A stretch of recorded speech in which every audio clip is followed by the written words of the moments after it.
નમસ્કાર દર્શક મિત્રો, હાલ અત્યારે આપણે ઊભા છીએ પાદરા લુના રોડ ઉપર અને નર્મદા કેનાલ પાસે, અને તમને દ્રશ્યો બતાવવાની કોશિશ કરીશ કે અત્યારે હાલ એક કંપની દ્વારા જે પ્રકારે વાતાવરણમાં ધુમાડો જે નીકળી રહ્યો છે ખરેખર એ સ્વાસ્થ્ય માટે ખરેખર નુકસાનકારક છે. ત્યારે હું તમને સીધા દ્રશ્યો બતાવવાની કોશિશ કરીશ કે આપ જોઈ શકો છો આમ પાછળ કે જે રીતે રહીને ધુમાડો નીકળી રહ્યો છે ખરેખર નુકસાનકારક છે.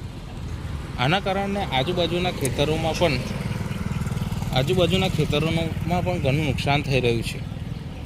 પાકમાં આના કારણે કંઈ ખેતરમાં પાકી શકતું નથી, જેના કારણે આ કંપનીઓ બેફામ બન્યા છે અને આ લોકોને કોઈ કાયદા કાનૂનનો ડર રહ્યો નથી. ત્યારે મારે માત્ર જીપીસીબીને એટલું જ કહેવું છે કે તાત્કાલિક ધોરણે આવી આ કંપનીઓ દ્વારા જે રીતે રહીને જે આવું વાતાવરણમાં કહી શકાય કે દૂષિત કરી રહ્યા છે તે કંપનીઓ ઉપર કાયદેસરની કાર્યવાહી કરવામાં આવે અને જે તે કંપનીઓને કાયદાકીય દંડ કરવામાં આવે.